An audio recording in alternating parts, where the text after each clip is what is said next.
All right, welcome back. Happy Sunday. This is a video I'm going to talk about the benefits of starting your own side gig or starting a full bore business from my perspective of an entrepreneur who has used, business to basically escalate my wealth and how it can change your life. If you start your own gig, you start your own deal, you don't need to like start a big company and hire a bunch of people. You can just do a side gig on your own, okay, and just bring in extra side cash, which can help increase your ability to invest, increase your financial security, and really set you up for the future. So anyway, I'm going to do that. I'm going to talk about my experience as an entrepreneur and some of the lessons I've learned, some of the things I might have done differently if I remember to talk about that. But I'll kind of go over some of the basics. I've got my coffee with me in the Jeep because it is a chilly morning and I'm still waking up. And I've got my Elf Bar because I'm a smoker and I'm going to vape probably a couple times in this video. I'm just going to take one right now. So I did a video yesterday, actually on a different channel that I hadn't posted a video in a long time. It's a channel called Real Talk with Ethan. And in that video, I was actually smoking a cigarette in my Jeep. And I was like, life is full of bullshit. Because it is. There's a lot of bullshit stuff about life that I don't like. But there are a lot of good things about it too. So anyway, and one of the good things about life is smoking or vaping or drinking or whatever it is that you want to do as like a vice. I figure people that don't have vices, in my opinion, are shady ass people. And so it's like you need to have a vice or two in life, whatever that is. Maybe your vice is gluten. Maybe your vice is working out. Maybe your vice is whatever. But you got to have a vice or two, I think, to have a happy, healthy life. Healthy as in mindset. And there's a movie I watched a long time ago called A Walk in the Clouds, and Keanu Reeves was one of the actors in there. And one of the lines from the movie was from an old guy who was like smoking or eating chocolate or doing something the doctors said he shouldn't do. And he said a line that has always stuck with me, and that was, what the hell do the doctors know about the needs of a man's soul? Let me say that again. What the hell did the doctors know about the needs of a man's soul? That's so true. What the hell do they know? All right. So you got to do your own thing. You got to be the captain of your own ship, okay, in life. And this is kind of where it ties into entrepreneurship.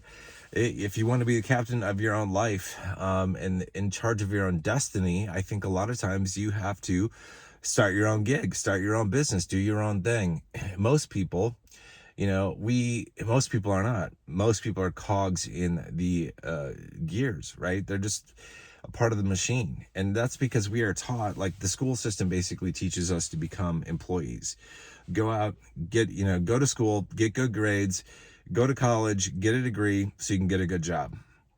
Nobody teaches us really, hey, you should become an entrepreneur. You should start your own thing. You should take your own path, follow your own passion, your own dreams, and make some mad money. Nobody teaches you that, and they don't teach us about investing either. Okay, so anyway, this question, actually, this topic was asked of me during either a live stream or a video premiere in the past couple days. Somebody said, hey, can you talk about your experience in relation to business, starting a business and all that kind of stuff? So I figured, I'll shoot my shot. I'll make this video. I'll do this. It's a little bit different than me talking about cryptocurrency or high yield dividend investing, but it is only because I've become an entrepreneur that I've been able to buy and invest in so much cryptocurrency and high yield investing. So it's basically multiplied my ability to invest and to increase my wealth. And that's one of the benefits of becoming an entrepreneur. Another benefit of becoming an entrepreneur, starting your own side gig, is that it will increase your skill set. Your skills will get better. Your skills with people will get better. Your sales skills will get better. Communication skills will get better, your writing skills will get better, all that kind of stuff is going to get better because it has to. You have to make things work when you're doing things on your own, and you're willing to put in the extra time and go the extra mile when it's your own gig versus somebody else's. Like when you're working a 9-to-5 job for somebody else, you're not really going to put in that much, right, in comparison to what you put in on for yourself, and that's just to be expected. It's like everybody has their own thing, their own love, their own passions, and they're going to put extra effort into those things. So there are two ways, or I guess there are two main paths that you can take if you want to start and become an entrepreneur and do a thing. One is to start something that is kind of like a side stream of income. It's a business that you can run on your own, just by yourself without having to hire people. And then there are businesses that are going to require you to eventually, sooner than later, hire people and have a staff of whatever size to actually help you out and help fulfill the mission of the company, actually get things done. I went through a two-phase process with my business where I started things out from the commercial end of things, first as like a side stream of income, just things that I was doing on my own to bring in extra income and support myself, which is great. It gave me a lot of freedom and flexibility and all that kind of good stuff. And then eventually I changed it into, I moved into phase two, essentially, where I grew the business to the point where I needed to hire people. And now, we've grown over the years. I've been in, I guess I would say our primary commercial years have been really started in 2010.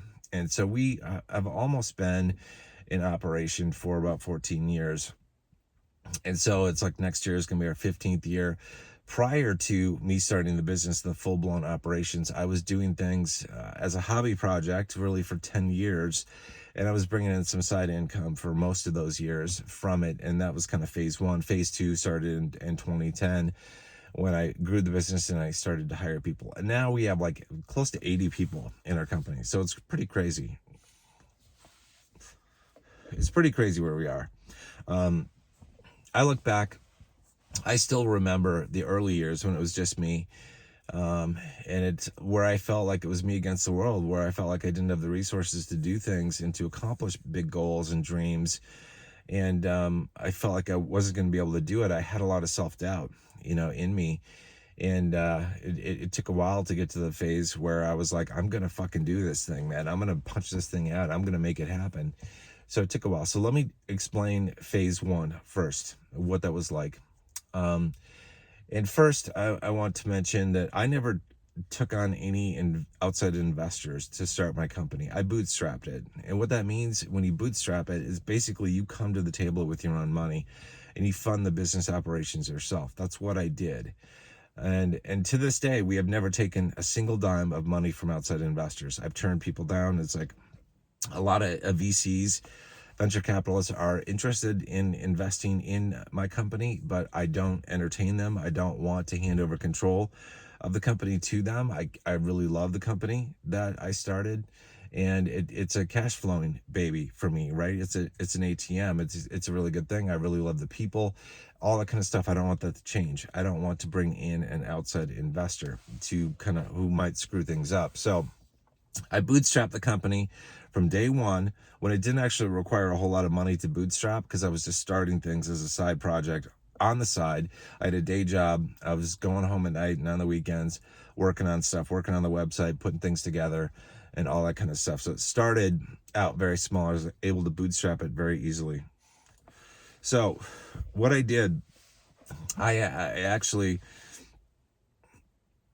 in 1999, I released a free software project called NetSaint, which I later renamed to Nagios. I released it for free. I thought it would be kind of cool to give it back to the community, because I was using a lot of free software from the community, and I just wanted to give something back, wanted to contribute. I didn't think that many people would use it, but it turns out that a lot of people started using it, hundreds of people, then thousands of people, and it started to get kind of crazy amounts of downloads, which I did not expect. So that was kind of like a stroke of luck that came my way. People say, well, Ethan, you were just lucky. It's like, well, yeah, luck played some part of it. It always plays some part in all entrepreneurial ventures. But man, I did the legwork and had the preparation in place to make that happen. Like, I went to school, I went to college and got a computer science degree. I had jobs in tech support, in systems administration, and I wrote a software, and I took the steps to release that software. So I did the legwork to get us there. And part of what happened was luck, for sure. But I did the best I could, the best I knew how at the time, to market it on a really small scale for just a hobby project. People started to use it. And within a couple of years, I wasn't looking to make money from it, even side money from it. But within just like 3 years or so of me launching it and releasing it, I started to get interest from companies who wanted to advertise on the website. And so I was like, oh, this is cool. This is, is something that would be of interest to my user base, my community.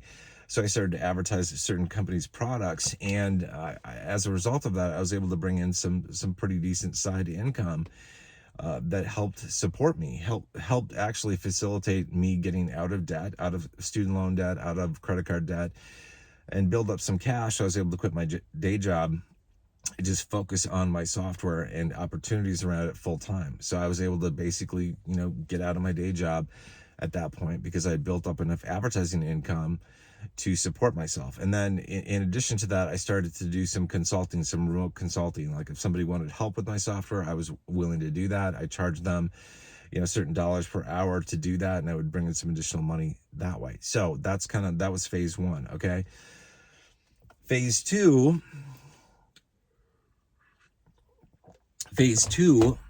started in 2009 when, certain things came together, certain events came together that basically kicked me in the butt.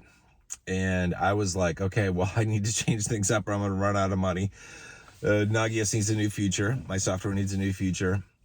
And so I was like, okay, I need a commercial proprietary edition of my software. Like I was giving away a free edition to the community and I was like, I need to sell a commercial edition. So I was like, I'm going to write it. Like I can't afford to pay anybody to write it. It's too expensive. And it's like, I have to do this myself. So I taught myself everything that was needed to write that initial edition. And I did all the website updates. I did the marketing. I did the sales stuff. I did the order processing. I did all that stuff. I got all that stuff ready to go when it was just me. I had my girlfriend at the time helping out just part-time, just a couple hours a week with like order processing, things like that. But pretty much the bulk of the work was on me. And then I set for myself a goal of like the end of 2009 as being the deadline for me to get my commercial edition out. So it was New Year's Eve, 2009, man, when I punched that thing out and I got it ready to release. So all of 2010, basically, we were ready to rock with the commercial edition. I started selling licenses for my software at about $500 a piece. I think it was $495, but about $500 a piece, which is way, way, way under what our competitors are doing. They were charging like several $1,000s, sometimes even tens of thousands of dollars for their software. And I was only charging $500. And so we started to get some clients and I was like, okay, this thing's going to work. This is so exciting. So it's like, I need to rent a small office. I need to hire a couple people to help out with support, with development, with sales, with order processing, all that kind of stuff. And I did that because there was some cash in the bank and I was like, I can make this thing work. I can make this thing work. I didn't have to take outside money from anybody. I just used the cash from the business operations to basically fund expansion. And that's what I did. Okay. So that's how you can do it. You got to, sometimes it's tough when you get started on day one. It's like, if you don't have outside money, you have to do it yourself with your own money. And there's a good aspect to that because you become really good with managing money. Like when it's somebody else's money, you have a tendency to kind of waste money. It's like spend too much money, but when it's your own, you're like, hey, I've got to watch how I spend this thing. So I started to hire some people. And, in 2010, the first main commercial year, when phase two of the company, we probably had at our peak, but by the end of the year, about 6 people, some of them part-time. So probably like if I were to look at full-time employees, probably like 4 or 5 and full-time employees and the rest part-time. That's kind of how I would look at it. And then we grew from there. Like we just grew slowly using cash flow from the company. We built the company up and expanded to more people. And we did that every single year. Every single year we expanded our sales team, our order processing team, our support team, our development team, and then our IT team, marketing team, everybody. All the teams started to get bigger. On day one, you can only hire, well, not day one. You don't hire a marketing person on day one. At least I didn't, because I was the marketing person. It was probably like 2 years, maybe even 3 years, 2.5 years, maybe, before I hired a single marketing person. And they were a marketing student. They were part-time, they weren't full-time. So, but now we've got like 6 or 7 full-time marketing people, it's like, so you start small. Just like we had one support person part-time at the beginning in that first year, and one part-time developer in that first year. I might have gotten them both up to full-time before the end of the year, but hired them, I think, part-time initially. But now we have teams of like, a dozen or more, on each team to support our company and the needs of our customers. So but I just use cash flow from the company to be able to do that. I use cash flow. I bootstrapped it at the beginning, and I was able to use cash flow from the company to just build the company up over time. And that's that's how to do it. That's, from my perspective, that's one way to do it. That's not the only way. There's nothing wrong with taking outside money. The only downside when you take outside money is oftentimes, unless you're getting like a loan or something, but if you're getting, an investor, like an angel investor or a VC, they want partial ownership of the company. They want to say in the company operations. And I didn't want that. I still don't want that. It's like, I want to be the final decision maker on all things in relation to the company. So I don't want any outside money. It's like, I don't want that. There's more to life than money. Money is great. Money is awesome. But it's like, if somebody were to come and say, hey, we want to invest in Nagios, Ethan, I would be like, dude, you basically have to buy me out. Like, you basically have to buy me out, because I realized that could be the end of the company. The company could change in a big way and go downhill in a lot of ways, like just from the company culture and all that kind of stuff. And I've talked about in past videos about company culture and like how that's important to me. Because I just don't want a company that's like an ATM, that's a money machine. I want a company that is a great place to work. It's a fun place to go to, that everybody who's there enjoys working there and is able to grow while they're there, and hopefully stays there a long time, but at the very least is able to grow in their capabilities, professional and personal, while they're there. So yeah, that's one of the reasons I don't want outside investors at all in the company. It's just my opinion. Now, we could have gotten a lot bigger, probably, if we took outside money, because outside money usually brings friends and influencers your way, when you take outside investment. But we've done pretty well on our own. I don't know how long we'll be around, or if we'll be able to continue in perpetuity. I have no idea. We're a technology company. There are a lot of risks to us, so I don't know.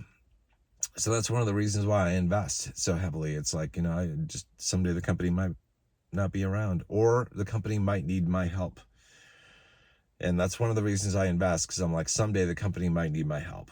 We might be starting to go downhill in terms of revenue, and I want to be there to basically lend the company money, to inject money into the company if it has problems. Because a lot of people there, it's like, I've been there for a long time. It's like, I want to be there to support them because they have supported me.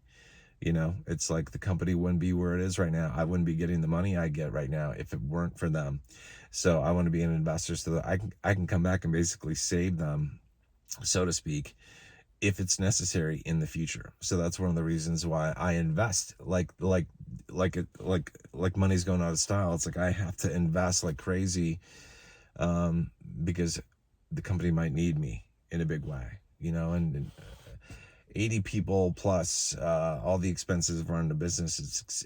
That's expensive to support. That's a lot of money. That it's a lot of money. I look at what I need to generate in dividends, man. It's like, I would need to generate, after taxes and dividends, like $15 to $20 million a year, just to be able to support the company where it's at right now, just to pay the employees, pay their expenses, all that kind of stuff. That's about where we're at right now, and expenses just go up, as we grow. Now, if we run into, obviously, problems, then we might downsize, right? Then we would likely downsize in some certain areas where it would make sense, if it makes sense. But short-term, problems, then probably not. So anyway, so that's kind of my story, like the high level, 1,000-foot view of things that I did to start my company. Okay, so what would I have done differently? All right. Let me talk about that. What would I have done differently? Well, one of the things I would have done differently is I would have believed in myself a lot earlier, because I didn't believe in myself all that much that I could do it, that I could start a company where I'd actually be able to hire people. And I didn't believe in myself that I would be able to write the commercial edition of my software that had to be written to get out the door. But I was able to do it. And I was able to do it because I had to. I felt like my back was against the wall. I had no other option. I had to do it. So I made it happen. It took like 3 months of like 100-hour weeks. It was exhausting, but I did it. I got it done. But I didn't believe in myself for many years that I could do that. I didn't believe in myself that I was capable or knowledgeable enough to start a company, that I was good enough of a leader, that I was blah, blah, blah, blah, blah. I had a lot of reasons. So I would, if I could go back and tell my younger self something, I would tell myself to believe in myself, and to start it earlier. Like I would have started a commercial edition of my software earlier. But it's like you never know what happens. Like I don't know. It's like you always think that you can go back and change the past, but honestly, you don't know what would happen or what would be different if you went back and changed something. So I don't know if we'd be where we are today if I went back and changed things. I did things earlier. I like where we are today, so I can't complain too much. It was just a lesson learned, I guess, along the way. Just believe in yourself that you can do it, that you do have the capability to do it. As long as you have the willingness and ability to learn and work hard, you can get a lot of shit done. You can get a lot of shit done. A lot of shit done that you would never, ever think. You can get a lot of shit done. And so I would have believed in myself. I guess I would have learned more about maybe a little bit more about marketing and that kind of stuff up front, but actually I did okay. But those are the good things to know up front, like marketing and sales stuff. I guess one of the things I had to learn really early is getting comfortable with public speaking. I hadn't done public speaking since I was in high school, and I was deathly afraid of being a public speaker. And it wasn't until this is in phase 1 of the company, before there was a commercial edition, I was asked to speak at a number of conferences about Nagios, about my software. And I turned several down because I was deathly afraid of giving up and getting up in front of a group of people and presenting on a topic that I was knowledgeable on. It's like, but I was deathly afraid of it. And finally I decided, I had enough people ask me, where I finally decided, I'm like, you know what? Next organization that asked me, I'm going to say yes. So the next one that asked me, I said yes. I went to that conference. It was in Brussels. It was at the FOSDEM 2003 conference. I spoke. And I was right before I was due to give my presentation, I was outside the university, which is where the conference was held. I was like dry heaving on the steps because I was like, holy shit, I have to give a presentation in front of like 300 or 400 people. And that was like, yeah, that was interesting. But that was my first foray into public speaking since I was in high school, right? And I was deathly afraid. I had practiced my presentation so many freaking times, but I got it done. And that would have been one thing I think that if I could go back and change, I would change that. Like to get comfortable speaking in public, because it's like by nature, I'm an introvert. Like by nature, I don't want to stand out. By nature, I don't want to be on stage. By nature, I don't want that kind of stuff. But I would have gotten over that stuff and done that kind of stuff. So anyway, so some lessons learned there, some things I would have changed. But just in general, I want to talk about some general things. Like if you're still watching this video, kudos to you. Like starting a business, and by business, I mean anything from a side gig that brings in like a couple $100 a month, all the way up to a full bore company where you have to hire people. So it's the whole spectrum. People, it's like starting a business or an entrepreneurial venture is your best way to rocket your financial wealth forward and increase your personal power, strength, and just overall well-being. Okay. Because you have to learn so many skills, you have to utilize those things. And if the company succeeds or the venture succeeds, man, you can bring in so much money in comparison to what you were doing prior to that. It's like you can really, really change your financial future for the better when you do that kind of stuff. So just something to keep in mind if you are, thinking about doing a side gig. And it's really easy to get started, like on the side. You don't have to quit your job to start something. A lot of things can be started on the side, like on the evenings and weekends. And with the internet, it's like you don't even need to like do anything where you have to have like a storefront. I mean, those things like brick and mortar stores, man, they have low returns versus if you have an e-commerce business, for example, or a professional services business, the returns on that are much higher, much higher. So you're better off doing those, in my opinion. And you can service customers from all around the world, all around the world. Like we have customers from all across the globe. And if we had a brick and mortar store where we were selling stuff out of a storefront, we wouldn't have that. You got to have that online presence where you can sell things across the world. And also talking about scaling things, here's the deal. Like, so when you offer your personal services or one of your employees' services as a consultant, you are charging on a per hour basis. That is okay. That will bring in cash and all that kind of stuff, but it does not scale as well as electronic products and services. So for example, it takes a certain amount of work to produce one copy of a software product, but I can sell a zillion copies of it and make a ton of money off of it. But it only takes a certain dollar amount to produce one copy. And so it has an immense scalability. Scalability factor is insane with software. Same thing with like courses that you sell.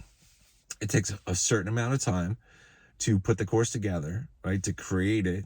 And then you can sell a zillion copies of it. And it's like you can charge $5, $9, $100 or whatever for that product. Okay. So it's like it's different things that you can do. So anyway, so just some things on scalability that I think are important. You want to make the most efficient use of your time when it comes to making money, because money, you're trading time for money when you work on an hourly basis. Whether you are an employee or whether you are a consultant, you are trading time for money when you charge somebody on an hourly basis. And you want to get away from that. You want to break that dependence, and you want to basically sell, basically cloned copies of your program, your guide, your software, your ebook, your whatever it is. So look at the electronic things if you want to come up with something that you can scale efficiently. Okay, so a lot of things can be scaled efficiently if they're electronic, if they're e-commerce stuff, all that kind of stuff. Scale it very well. And then it's like, you sit back and it's like if you design things well, if you design the company well enough, or the system, like the e-commerce system or the sales process easily enough, you can sit back and you don't have to do a lot of work. Like, we've got a company with people, and people are kind of a pain in the butt sometimes, but we've got like 80 employees, but I don't have to be there like every day. I used to at the early start of the company, and the first 10 years of the company, I was there pretty much every day, leading the company and all that kind of stuff. But now I don't need to be, because now there are people in there that take care of that high level management of the company. And I just stop in when I want to, or occasionally if somebody needs me, but I don't have to be there the whole time. And that, for me, that's like a good return on my investment, right? It's like I front loaded the work. I put the work in up front to create the project, to create the first commercial edition, to be there to lead the company when I had to. And now I can sit back pretty much, and I basically just reap the rewards of the ATM machine that is the company, because it operates well, it's profitable, and it's doing well. We got great people on the team. So if you put in the time, you get the benefit on the back end. And this is a principle of delayed gratification. All right. I talked about this in relation to investing in cryptocurrency for the upcoming bull run. If you just invest some in the cryptocurrency bull run and are willing to wait, you can have insane gains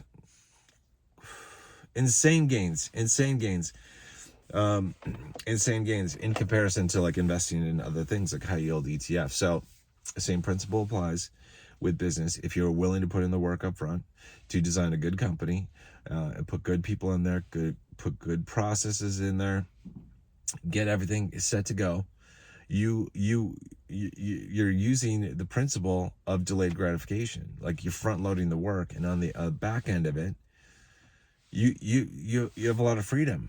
You have a lot of freedom that most people never have. So I'm able to like sit, on weekdays, and it's like, well, do I want to go into the office? Yeah, maybe. I don't know. I don't have to, but what do I want to do today? I just want to sit and write a book, or read a book, or write a book. I'm actually writing a book I've got on my list of to-dos this winter, to write a book called Launching Rockets. It's going to be about my story with starting my company and entrepreneurial lessons that I've learned along the way, all the way from when I was a teenager all the way up to now. And so that's a book I'm going to write because I want to pass that down to my son and other people, and make it useful to other people who might benefit from a story of a successful journey of an entrepreneur who made it, right? Who made it. Because I learned from people who made it. And that's one of the things, like if you're starting or you're thinking about starting, it's really beneficial to listen to people who have succeeded and succeeded wildly, because a lot of people talk about starting a business. Almost everybody wants to start their own business if you ask them, but very few people do. And very few people, I feel like, actually do the research and put the work in to figure out like what is it that they need to do. I read a lot of books by successful entrepreneurs about their stories of their companies, how they got started, what they did, all that kind of stuff. And it inspired me. It inspired me before I was in phase 2. When I was in phase 1, I was reading about those books. I was reading those books and I was like, okay, someday I'm going to have a company with people. Someday I'm going to do this thing. And the universe and all the things just kind of came together at the right time to basically kick me in the ass and tell me, like, this is the time. You got to do it now. You got to make this commercial edition now. So anyway, it's kind of funny in hindsight how things work out in life, in business, in life, and all that kind of stuff. And when you look back and you kind of recount your past, you can kind of see those connections, see how things come together. And you don't always know. I think Steve Jobs said this, like, you don't always know how the dots are going to connect moving forward, but you can see them when you're looking back, but you don't know, what's looking forward. And so there's always uncertainty moving forward. And there's self-doubt and there's all that kind of stuff. But you just have to realize that you will become the person that you desire to be if you take the work, if you take the action. You can get there. If you desire to be someone or something, or have something or have someone, but you do not take the action, then you're not going to get there. You're not going to have that. You're not going to have them, right? You've got to take the action. You've got to move. You got to take the action. All right. That is it for this story of, I guess, my version of this segment of my entrepreneurial journey. If you guys have questions, comments, or whatever, leave them in the comments. I'm happy to do videos on these things. I think entrepreneurship is extremely important. And if you are entrepreneurial minded, I say go for it, man. Just do the research and, but don't research yourself to death. You got to take action. Just take a step forward and start doing something and see how well it works. The best way to learn is by making mistakes. And I made a ton of mistakes. Like this, I've got a multi-million-dollar company right now, but I got to tell you, like my first company, I don't even know if it was technically a company, but my first company, it's like I was making like $1 an hour. But I learned a lot of lessons. From working for $1 an hour. And now look at me. Jesus. So you just got to learn. You got to learn. And that's how you get better. All right. That's it for this video. Hope you guys are doing well. I'll see you guys in the next one. Until then, take care. Peace out.